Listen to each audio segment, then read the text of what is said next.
We have had this EG4 mini split for more than a year now. We found things we love, things we don't, and we even managed to fry one. So after living with it for 4 seasons, we are ready to share our honest opinion on it. This is our EG4 24,000 BTU mini split. It's their largest single head unit they offer, and it is their 240 volt version. We actually dedicated this entire corner of our garage to running that mini split. We posted a video explaining how to take a section of your house off grid, where we walk through this setup and explain the advantages it gives us. We'll leave a link in the description to go and watch that. Now, this EG4 mini split is rated to heat and cool spaces up to 1,350 square feet. Our garage is around 1,100 square feet, but we do have some pretty tall ceilings. So this is a perfect place to put this thing through the test. And after 1 year of ownership, this thing has been almost uneventful. And honestly, that is probably the best compliment you can give a mini split. It turns on, it heats, it cools, and it just works. We've used it through freezing winters, hot summers, and overall it's just been a great machine. That being said, we did manage to completely fry one, and we'll show you exactly what happened later in the video just to make sure that you guys don't make the same mistake, because it is easy to do if you're not careful. When we were looking for something to heat and cool our garage, we didn't want to spend thousands on central HVAC. We wanted something that we could install ourselves, something that would heat our garage in the winter and cool our garage in the summer. And because we're a solar channel, something that could run directly from our solar array, because that would be pretty cool. So that's what made this unit so interesting. None of us had actually ever installed a mini split before, but within 2 hours we had it mounted, turned on, and running. The whole system ended up being very plug and play. And because it's actually sold as a plug and cool system, the lines came pre-charged with refrigerant, which in our opinion is really cool and very beginner friendly. You don't need an HVAC technician to come and charge your lines once you're done your setup. Another advantage to this is if you move, you can simply close the valves, move the unit to your new home, and then reinstall without losing any charge in your lines. When we first heard this, we were kind of skeptical of that too, but like we said, we did fry a condenser at one point. But when we got the new one, we simply unhooked the lines, swapped condensers, hooked it back up, and we were ready to go. We've also talked to a few installers that say they do this all the time and it works fine. So overall, if you're relatively handy and you're okay with electrical systems, this is totally an install you could tackle yourself. Lastly, we wanted something that wasn't an eyesore. The indoor head is roughly 33 inches, so it doesn't take up much wall space, and when it's mounted, it actually looks very clean and premium. But once it's installed, what really matters is how it performs day after day.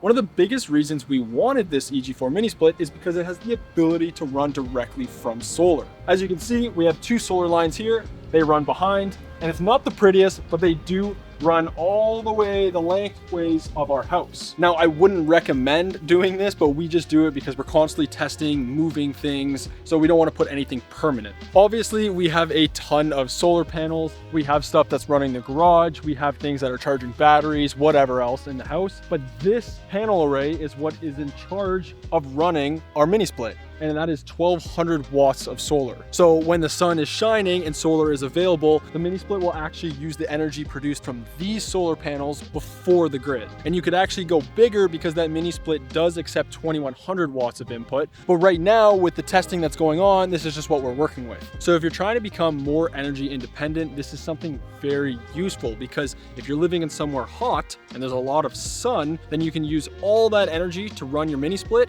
and have free AC. Another option is you could use a very large array like we have here in the back, and use that to store all the energy and put in a bunch of server racks like we have in our garage. So if we have no sun for a certain amount of days, say during a storm, we can still run our AC. We've been talking about this a lot lately. We even showed our setup in a previous video. So I just showed you guys how our panel array is tied directly into this mini split and how it's hooked up to the grid. And I want to show you, if I look at the app, you can see it's pulling around 1,100 watts directly from that solar array, and it's pulling around 280 from the grid. If the sun was high and it was stronger than it is now, it would be pulling a full 2,000 watts. and we would have to use none from the grid. So you can see it always prioritizes your solar input rather than grabbing from the grid. But you can see if I turn the temperature up a bit so that the mini split is not working as hard. So now if we look at the app again, since the room is at the set temperature, it's only pulling 20 watts from the grid because the mini split doesn't have to work as hard. So there is one other cool thing we like about this setup, but since Dylan uses it more than us, we're gonna let him explain it to you guys. So the thing that we really like about this hybrid mini split is that you're able to actually shut down your grid power in the event of an outage, and then this inverter will stay running. So you have heat or cooling in a power outage because you still have your solar directly powering your inverter.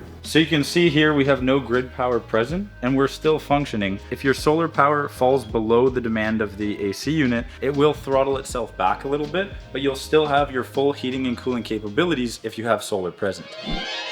Beyond the solar capability, the everyday controls are also something we've been impressed with. You can control everything through the included remote or through the app. One feature we've been using more than we expected is the preheat or pre-cool. If we know we're gonna show up to the lab, say around 9 a.m. to film or test, we can preheat or pre-cool the garage so that by the time we get there, it's comfortable. The unit is also very efficient. Depending on what it's doing, the unit can pull around 190 watts all the way up to 2,250 watts. It usually hits that higher end when heating. The high end does sound like a lot, but it's actually much more efficient than say a traditional space heater. Two space heaters can easily pull roughly 3,000 watts, but this mini split can heat a much larger space with using far less power. The inverter compressor can also adjust its output depending on the temperature. So instead of constantly running at full power, it can slow down when it gets closer to that set temperature, helping reduce energy consumption. The airflow is also adjustable, so the louvers can be positioned or set to oscillate depending on where you want the air to move. During the summer, you can push cold air higher in the room, and in the winter, you can push warm air down into the space you're using. Then comes the biggest test. How did this actually perform throughout each season? During the summer, this thing basically runs all day while we're out there filming and testing in the garage. Once it reaches temperature, it can slow down and keep the space comfortable without running at full power. Though our garage is terribly insulated, our house is black and our garage doors are black, so unfortunately the mini split has a lot of competition. Winter is where people have a lot of questions. Heat pumps have improved a lot over the years, but people still question if they will hold up during a cold winter. The answer is yes-ish. It won't perform as well as a gas or propane forced heater, but it was the system we relied on through this past winter. Like we said, our garage is not insulated. We were told it was, and then when we drilled to install the mini split, we found out it wasn't. There's no insulation. Good news. So this thing is trying to heat a space that is constantly losing heat. When temperatures dropped to around -20 to -25 degrees Celsius, it was running almost constantly trying to keep up, but it still kept the garage comfortable enough for us to work out there in only a sweater. During some cold spells, we did have to go out and manually defrost the unit because the ice buildup got so bad that the fan started making contact. At the end of the day though, this unit does both heating and cooling, so while it is not as efficient as the propane heater I have in my garage, my propane heater does not cool things down in the summer. So for me, it's actually a fair trade-off, and we also live in a place where winters are worse for us than probably 90% of you guys. So despite the extreme heat and the extreme cold conditions, it's held up quite well, which is honestly pretty impressive considering how easy it was to install. We had it up and running in a couple of hours. We did fry one though. So this happened when we were testing a high voltage system. The system glitched out, and it definitely wasn't Dylan's fault, and it sent a surge in voltage which fried the motherboard on the condenser. And why we wanted to share this with you is because if you're into solar, batteries, and electrical systems, you may end up working with a high voltage system at some point. They're becoming more popular, but they're also more confusing. And it's easier to make mistakes if you're not careful. Even we make mistakes, and this one cost us a condenser. Now, we did end up getting another unit, we installed it, and it's been reliable ever since. So after a full year, would I still recommend this mini split? Absolutely. If someone came to me and say I have a garage, a workshop, a cottage, or a shed, and they want to heat or cool it, what should I buy? This would be one of the first options I would recommend. It's quiet, it looks good, the app actually works, and being able to just heat or cool a space instead of your entire house can make a lot of sense. And depending on your use case, they do have a smaller 12,000 BTU option. They also have a 120 volt option. You can also get multiple heads if you want to control different rooms independently. And the ability to run this directly from solar is genuinely a useful feature, not just a marketing gimmick. As always, we will leave a link to the EG4 mini split along with a full review video that we made when we first got it. We will also leave any discount codes to try and save you guys some money. If you like this video, please subscribe if you haven't already. Thank you for watching. Peace out and stay charged.